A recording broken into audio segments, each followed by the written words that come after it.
Om Ajnanatimirandasya Jnananjanashalakaya Chakshurunmilitam Yena Tasmai Shri Gurave Namaha. Nama Om Vishnupadaya Krishna Presthaya Bhutale Srimate Bhaktivedanta Swami Niti Namine. Namaste Saraswate Deve Gauravani Pracharine Nirvishesha Shunyavadi Paschatya Deshatarine. Jaya Shri Krishna Chaitanya Prabhu Nityananda Shri Advaita Gadadhara Srivasadi Gaura Bhakta Vrinda. Hare Krishna Krishna Krishna Hare Hare Hare Rama Rama Rama Hare Hare. So yesterday's verse we saw Kashyapa Muni, who is a learned Brahmana. He knows what is proper and what is not proper because he is a Brahmana. He is learned. So he has knowledge. His wife, even though she is a chaste lady, sadhvi, chaste woman, she doesn't know that this time is inauspicious. She doesn't know. So, the advantage of being chaste, that means one who faithfully follows the husband, especially when the husband is a learned Brahmana. So, the advantage is she is being warned that this is not the auspicious time. Now, what is inauspicious about this time? It is described here. Etasyam sadhvi sandhyayam. There are 3 sandhya kalas in a 24-hour cycle. The first sandhya kala is called pratar sandhya. The morning time when the sun rises. When the sun rises, the night comes to an end and the day begins. So it's a junction period of the ending of the night and beginning of the day. As you can see, early morning, it is not that it is dark, suddenly it becomes illuminated. No. Gradually the darkness will start subsiding. So, that period when the darkness keeps on reducing and the sun keeps on rising, the daylight increases. So that period is called a junction period. Sandhya Kala. In Sanskrit it's called Sandhya. Sandhya means junction. So then there is a junction period of the midday when the first half of the day is getting over and the second half of the day is beginning. The exact junction point is when the sun is exactly overhead. It's the exact time. Generally, it is calculated to be 12 noon. So it is noon time is such a time, it is neither belonging to the first half of the day nor it belongs to the second half. So a junction period is like a difficult period of time to do any calculation, whether it is auspicious, whether it is inauspicious. But still, the Shastras warn us that these junction periods are not auspicious for certain activities. They are inauspicious.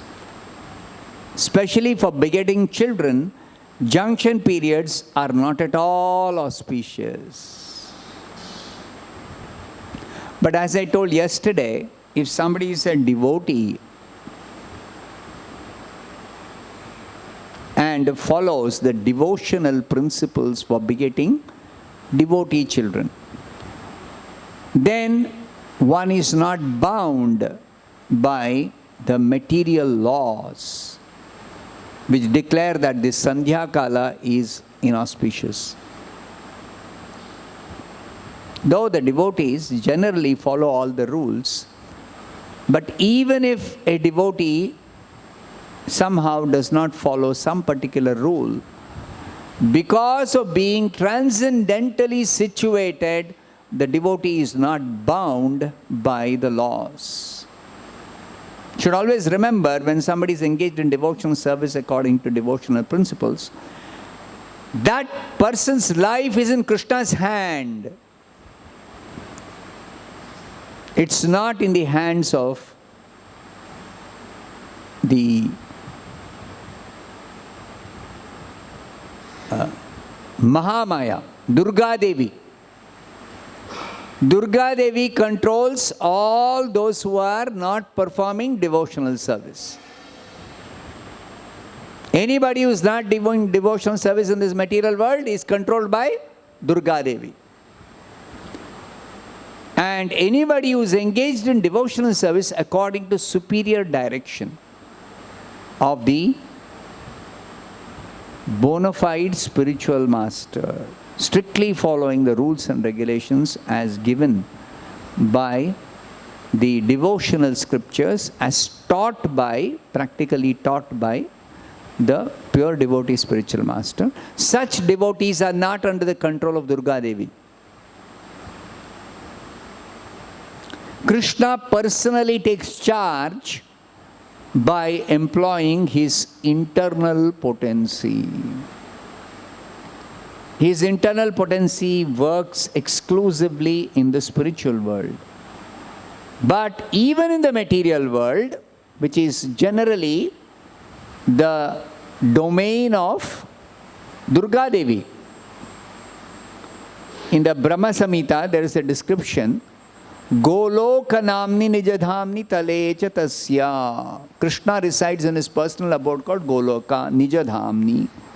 Tale means below. Below this Goloka Dhama, there are three other Dhamas. Devi Mahesha Haridhama Suteshu Teshu.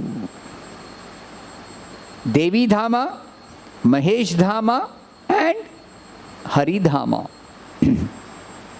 Haridhama is the Vaikuntha planets in the spiritual sky. Mahesh Dhama is Shiva's abode. That is, Shiva's abode originally is in the spiritual sky, but it is not counted as one of the spiritual planets. It is not the same as Vaikuntha. So, the Vaikuntha planets and Golok Vrindavana are completely under Yogamaya, Subhadra, completely under Yogamaya. Different rules. There are no rules. Different principles operate there. The principle of devotional service. The principle of devotional service. It's an exclusive place for pure devotional service and nothing else. There is no other material activity. There is no other activity even of liberation without devotional service. No. Everybody is engaged only in devotional service. Only in devotional service. And the beauty of devotional service is not only the devotees are engaged in devotional service, even Krishna is engaged in devotional service. Even Krishna is engaged in devotional service. What devotional service does Krishna do? After all, devotional service means the devotees are serving Krishna out of devotion. Krishna considers that these devotees of mine, they're so nicely serving me. What can I give in exchange for their devotional service? Krishna says, I have nothing to give. Because all of them are rendering service without any expectation of anything in return. So what does Krishna do? He will render service to his devotees. So Krishna is also engaged in serving his devotees. That is the spiritual world. That's why in the spiritual world, Prabhupada says, there's no difference between master and servant. In the spiritual world, the master can act like the servant can act like the master without changing their actual position. The position doesn't become changed. Krishna became the servant of Arjuna, Partha Sarathi, the chariot driver of Arjuna. And Arjuna is ordering, what is that? Ratham sthapaya mechuta. What is that verse? First chapter.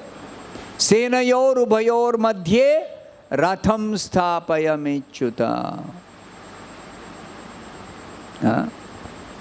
Krishna, take my chariot between the two armies. And what did Krishna do? Krishna faithfully did that. So, does it mean that Krishna has become the servant, so Arjuna has become the master? No. Arjuna's position as servant of Krishna remains. Krishna's position as the Supreme Lord remains. Nothing happens to anybody's position. Nothing changes in anybody's heart. Nobody becomes proud. The devotees, when they assume the superior position, they don't become proud. They don't become envious. They don't become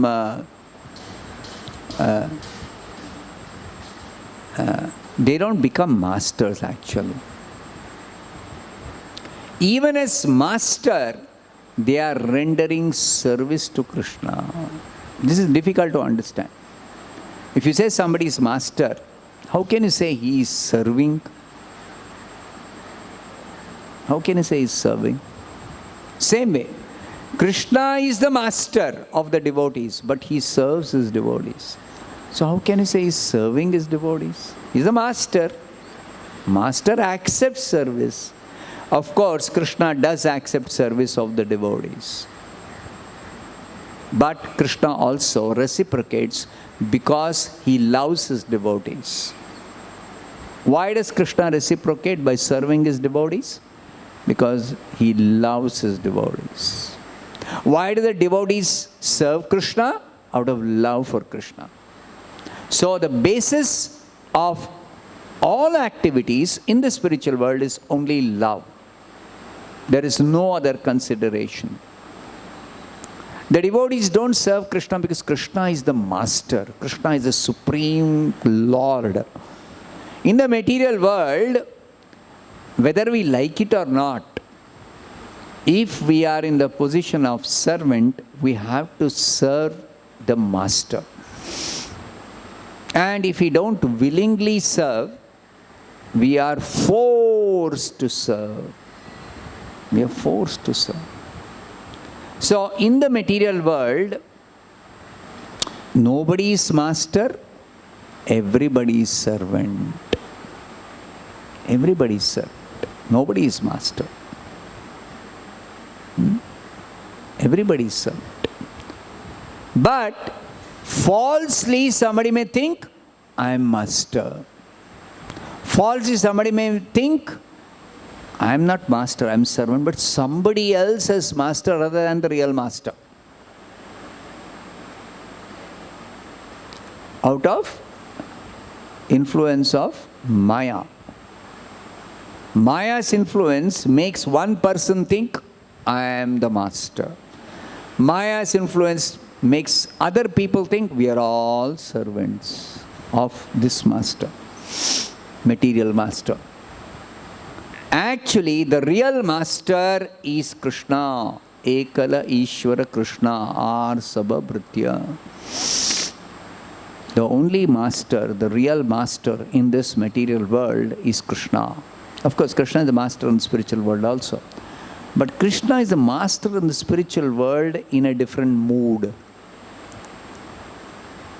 In a different mood. Because the devotees want to render service to Krishna, Krishna as the object of service of all devotees accepts their service lovingly.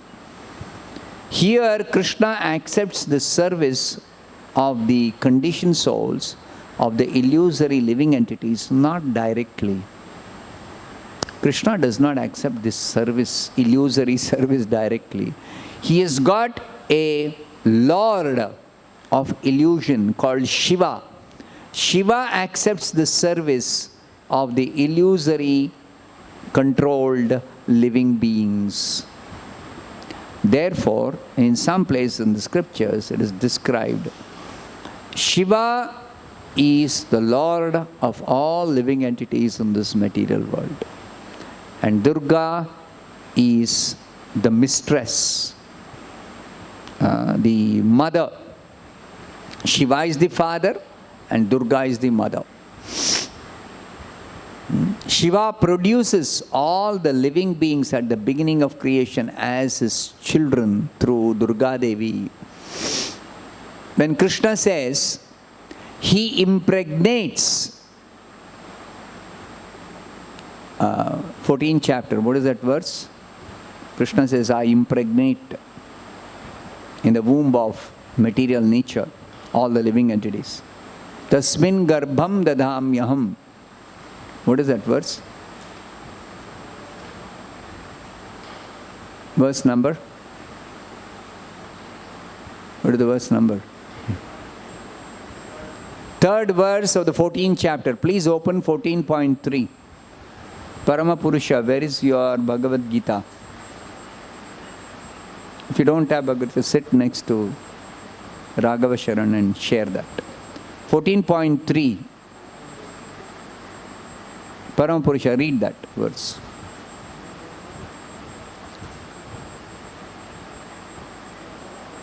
Little loudly. Raghava Sharan, read loudly. His voice is low. Mama yonir mahad brahma.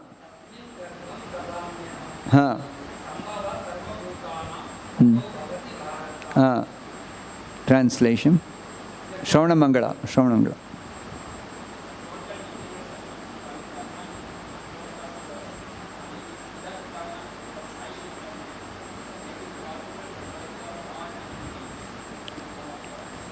Krishna says that I impregnate.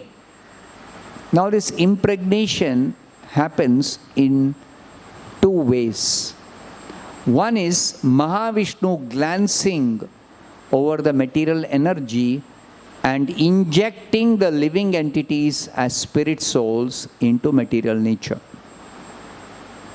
This happens at the beginning of creation.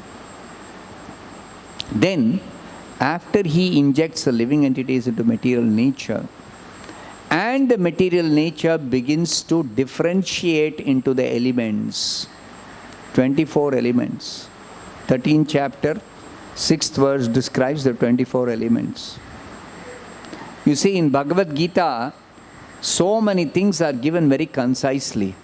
If you have to search the Vedic literature and find out what are the 24 elements of matter, you have to search in so many places. After searching, you can gather what are the 24 elements.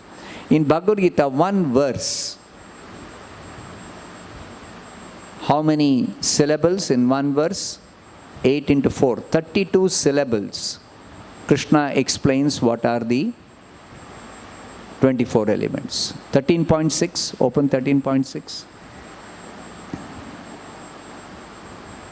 Mahabhutanyahankaro buddhir avyaktamevacha. In these two lines, 8 elements are described. Mahabhutani, the 5 great elements, earth, water, fire, air, ether. Ahankara, false ego. Mahabhutani ahankaro, buddhi, intelligence. Avyakta, the unmanifest state of the 3 gunas. Unmanifest state of 3 modes of material nature. So these are first state. Then Indriyani Dashaikam cha, 11 senses, which includes the mind. The 5 working senses and the 5 knowledge gathering senses. Karmendriya and Jnanendriya. And the mind. So 8 plus 11 is 19. In 3 lines, Krishna has finished off 19 elements. And the last 5 are Panchachendriya Gocharaha. Indriya Gochara, the objects of the senses, 5 objects of the senses. So 19 plus 5, 24, over.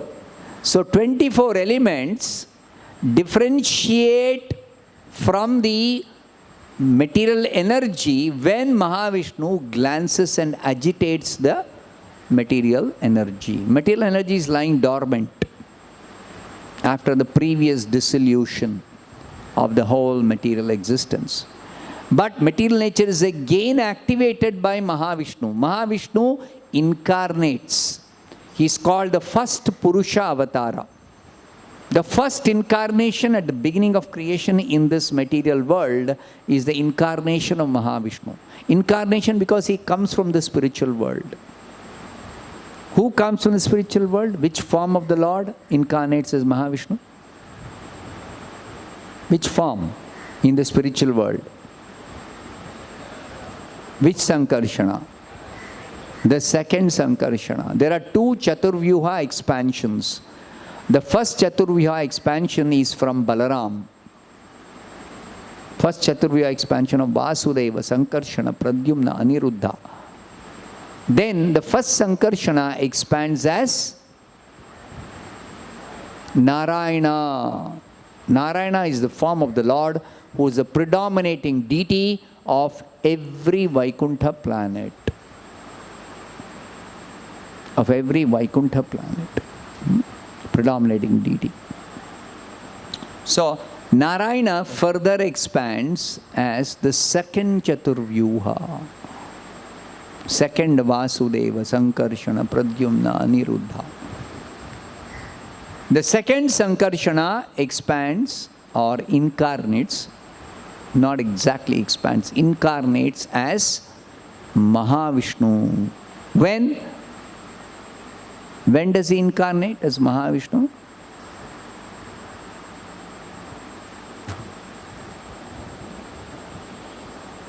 When does he incarnate? Like we say, Krishna incarnates in the 7th Manvantara of every day of Brahma, in the 28th Kali Yuga of the 7th Manvantara. 28th Dwapar Yuga, end of Dwapar Yuga, just before Kali Yuga begins. Correct? So when does Mahavishnu incarnate? How many times does he incarnate in one day of Brahma? Krishna comes every day of Brahma once. How many times does Mahavishnu incarnate in every day of Brahma? Once. In the entire duration of Brahma's life, Mahavishnu incarnates only once. Only once. So, that is the first incarnation of the Purusha, because there are other incarnations of the Purusha. That Mahavishnu expands in the material world as Garbhodakshayi Vishnu. Garbhodakshayi Vishnu is as many forms as there are universes. As many forms as there are universes. Just like Narayana form, as many forms as there are Vaikuntha planets. Similarly, Mahavishnu expands as Garbhodakshayi Vishnu, as many forms as there are universes. Nobody can count how many universes are there. Innumerable universes. Then Garbhodakshayi Vishnu expands inside the universe further as Kshirodakshayi Vishnu. He is the maintainer Vishnu of all the planets in the universe. The maintainer of all the planets and all the living entities on each planet. He is the maintainer, who is an expansion called the third Purusha Avatara, Kshirodakshayi Vishnu. All of them are shayi, are lying down. You've been to Ranganatha temple? In Sri Rangam or in Sri Rangapatna or Madhya Ranga. There are three important Ranganatha temples on the bank of the river Kaveri, as Kaveri flows and joins the ocean, the sea, Bay of Bengal. So the three Ranganathas are representations of the three Purushavatas. Of the three Purushavatas. All the three Purushavatas are lying, one on the ocean called the causal ocean, Karanodakashayi Vishnu, the Mahavishnu. The second on a ocean called the Garbha ocean, Garbhodakashayi Vishnu. The third on a milk ocean called Kshirodakashayi Vishnu. So these three Vishnus are three Purusha avatars. All the three of them only incarnate once in the entire duration of Brahma's life. Only once. That's all. Purusha avatars are just once. Krishna comes, see how merciful Krishna is. Krishna is the original personality of Godhead even in the spiritual world. But he comes every day of Brahma. Every day of Brahma he comes. And he continuously appears in every universe. His Leela is constantly going on as long as the universe is maintained. Universes are maintained. In one universe or the other, he is incarnating. In the day of Brahma, in this universe of our Brahma, the seventh Manvantara, in a day of Brahma there are 14 Manvantaras. So seventh Manvantara, in each Manvantara there are 71 Mahayugas.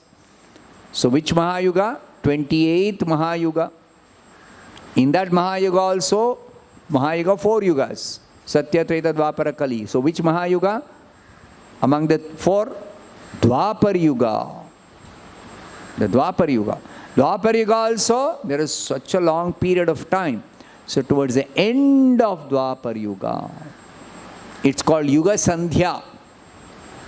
When Dwapar Yuga is ending and Kali Yuga is beginning, just at that Yuga Sandhya, Krishna appears. Yuga Sandhya. So these are all very definite events, not somebody's imagination as some philosophers think. All the description in the Puranas, they think are all stories. Because it doesn't tally with their experience or their research or their perception. They cannot imagine. God comes from the spiritual world. God appears in a form of fish. They can't imagine. Because that fish description also is not ordinary fish. 1 million miles long fish. Who can imagine? Where is 1 million miles long fish ever in this world? Even in the heavenly planets you cannot see any such fish. So therefore they think these are all imaginary descriptions.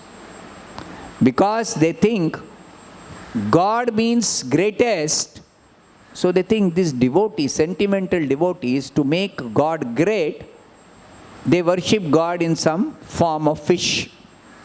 And how big is the fish if you ask? They will say 1 million miles long. So Mayavadis think devotees imagine God in fish form 1 million miles long.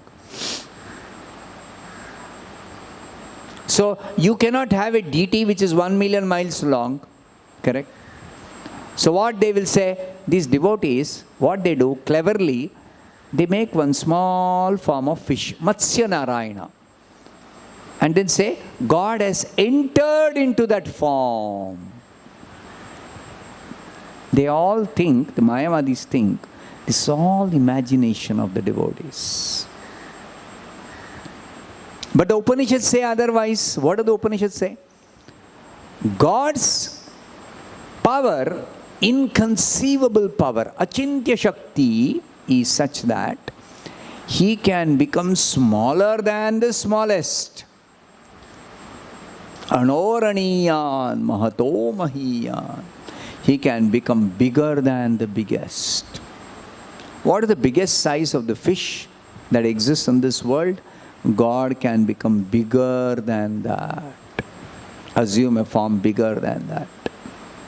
That He demonstrates. When He comes in His fish incarnation, He assumes the form of a fish which is bigger than the biggest fish in the entire universe. You see? This is God. And He can become very, very small, so tiny that He can enter into the tiniest particle. Among all the particles of matter, the material atom is the smallest.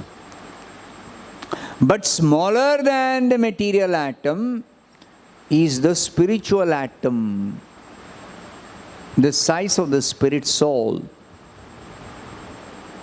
What is the size of the spirit soul described in the Upanishads? 1/10,000th part of the tip of the hair point in size. So small it is. Tip of the hair point, 1 point. You divide that, you cannot divide a point. But if somebody were to divide into 10,000 parts, then 1 part is the size of the spirit soul. So very, very tiny, tinier, much smaller than the material atom is the spiritual atom, the individual spirit soul.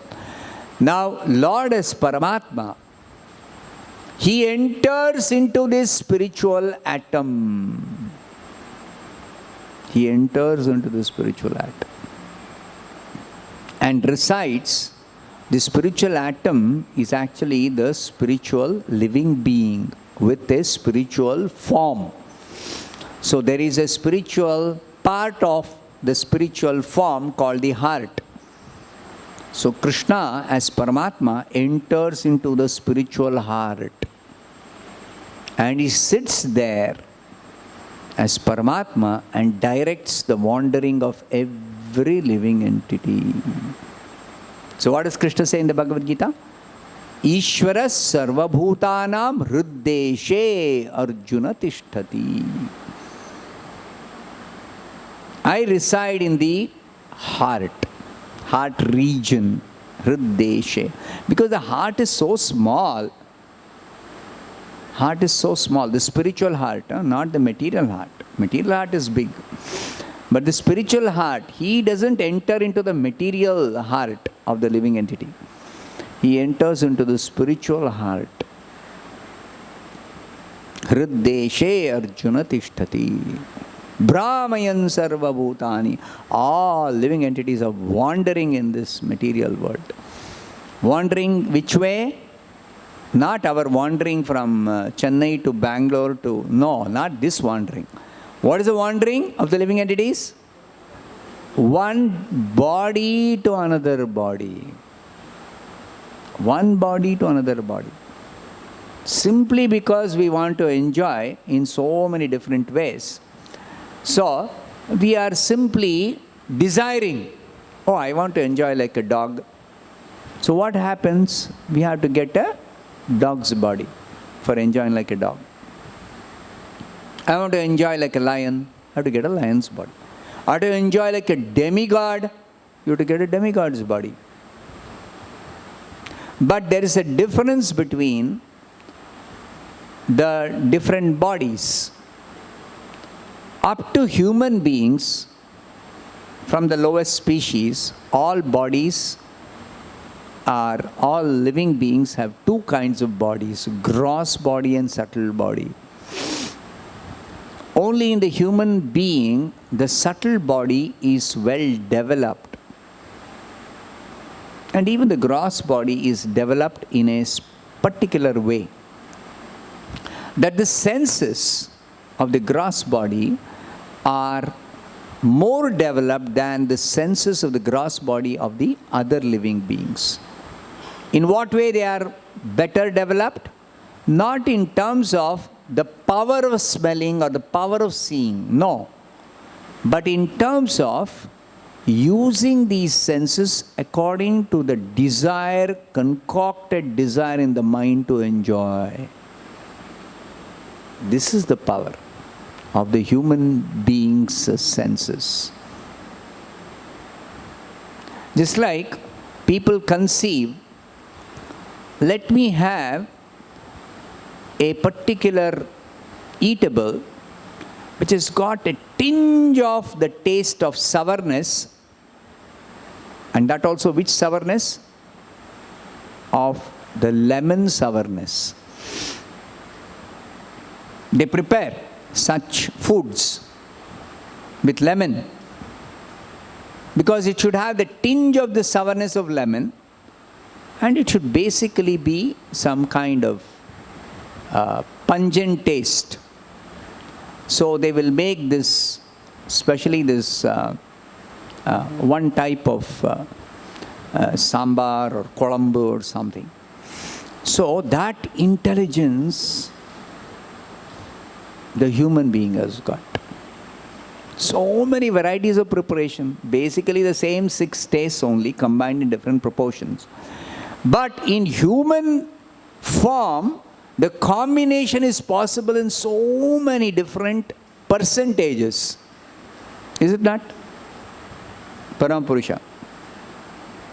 He is learning now cooking. Finer varieties, so many varieties. Shyama Kripa. See, they make so many varieties. That is human intelligence. Human intelligence is developed like that. It's possible. Whereas these lower life forms, according to whatever intelligence they have by virtue of their being in a particular type of body, that's all they can use. Their intelligence, their mind, false ego, everything limited. Whereas human intelligence, human mind, human ego, false ego, oh, in so many varieties, so much differentiation is possible, so many varieties are possible. So, this is the human form of life. But even among human species, there are more developed beings who are more intelligent in a different way. Not like human beings. They are more developed, their intelligence, their mind and their ego, that they can act with the subtle body without the help of a gross body. So, they are higher beings in higher planets where only the subtle dimension exists. There is no gross dimension. There is no physical dimension. On subtle dimension. They act on the subtle platform, on the subtle dimension. Devatas, Pitraloka, all these entities, they don't have a gross body. So in the earth planet, if there is somebody who is very, very sinful because they violate the laws, particularly committing suicide. I wanted to explain this point of suicide. Suicide, when somebody commits material suicide, then they don't immediately get a gross body. Neither they are able to, of course, don't get a gross body means they take birth That means their next life is in the subtle body, a type of subtle body, which is incapable of working in this material planet, in this earth planet, without a gross body. Imagine somebody doesn't have, even we know somebody doesn't have a hand. This right hand is cut off, amputated, and they're not able to get an artificial hand. They have to be without this right hand. They have to do everything with the left hand or some other legs or something like that. They cannot. So, the desire to lift something may be there, but cannot. Like somebody is without eyes, born blind, or they develop blindness after some disease or some accident or something. They cannot see. They cannot see with the gross eye. The gross eye doesn't work. There is a subtle eye inside, but with the subtle eye they cannot see. They cannot see with the subtle eye. At least they cannot see anything gross. And because their conception of every object is only gross, they don't have a subtle understanding of existence. If at all they think of something in the mind, concoct, it is for enjoying grossly or for producing something grossly. Just like an architect, he can conceive of a design of a building or a structure, very beautiful.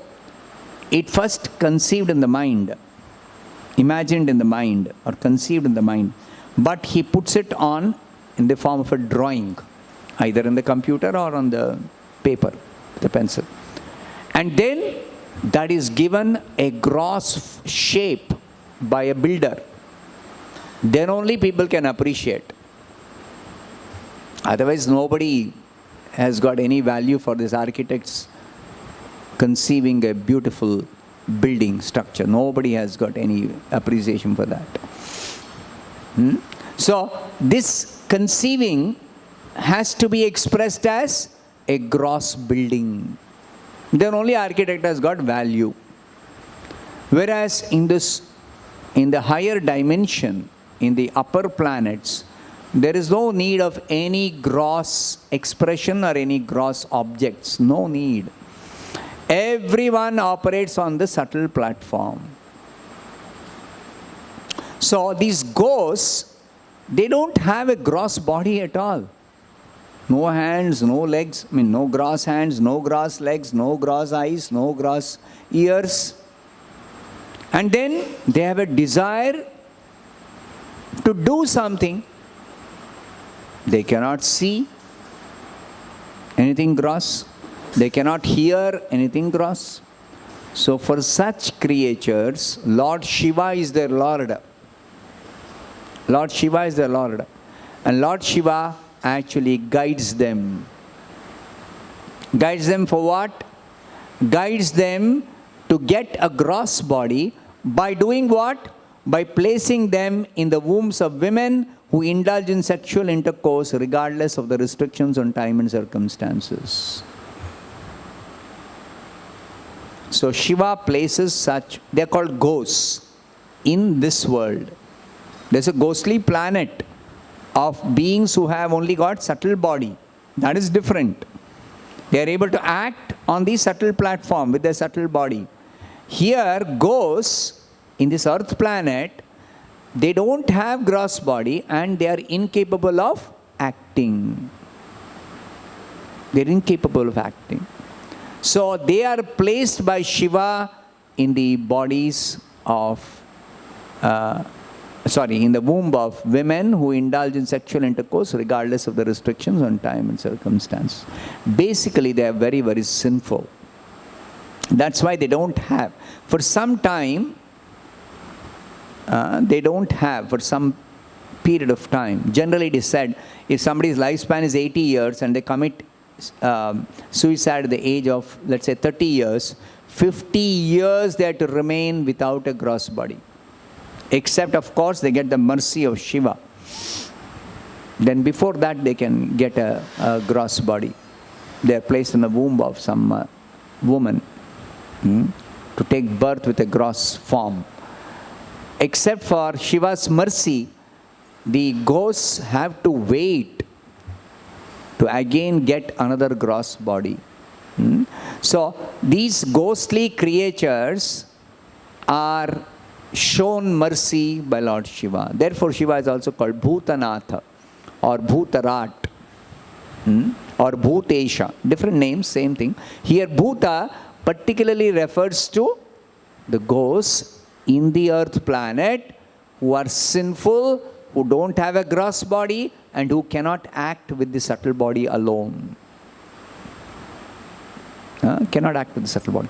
Then there is another kind of suicide called spiritual suicide. The Mayavadis, they want to extinguish their spiritual identity. We are all individual spirit souls. But the Mayavadis thinking that individuality is a big problem. Because as long as they think we have individual existence, we have to take individual form. They have no idea of spiritual individual form. They have no idea because they deny all spiritual forms. God's spiritual form, individual living being spiritual form, everything they deny. They say, no, there's no such thing as spiritual form. So they think that as long as we have individual identity as spirit soul, we have to take individual form. On what form they have understanding? Material form. So they think to end this material existence, material body, material form, so we have to extinguish our individual spiritual identity. So they desire to commit spiritual suicide. Just like the material, physical, individual body is given up by people who are frustrated materially. Those who are spiritually frustrated, they want to give up their spiritual individual identity. So what does Krishna do? Krishna accommodates them in what is called as the spiritual sky. Or Prabhupada explains another place, Lord Shiva accommodates them in Mahesh Dhama. The Brahma Samhita description of Mahesh Dhama, Shiva's abode in the spiritual sky, that is where they are accommodated if they are liberated souls. If they are not liberated souls, then they don't get that spiritual sky, place in the spiritual sky in Mahesh Dhama. They don't get a position in that spiritual sky. They have to wait for millions of lifetimes. They have to keep taking birth in Sattva Guna till they perfect themselves in becoming free from all kinds of desires, including sattvic desires. So when they are able to become free from all material desires, including sattvic desires, then they are accommodated in Mahesh Dhama, in the spiritual sky. Because they also desire to merge into the existence of the Supreme, which is the spiritual sky. So, Shiva is very kind to both the kinds of people who commit spiritual suicide and those who commit material suicide. Shiva is the only shelter for them. There is no other shelter. So Shiva is very kind that way. This is the unique position of Lord Shiva. Okay, I'll stop here. Grantharaj Srimad Bhagavatam ki jai, Srila Prabhupada ki jai.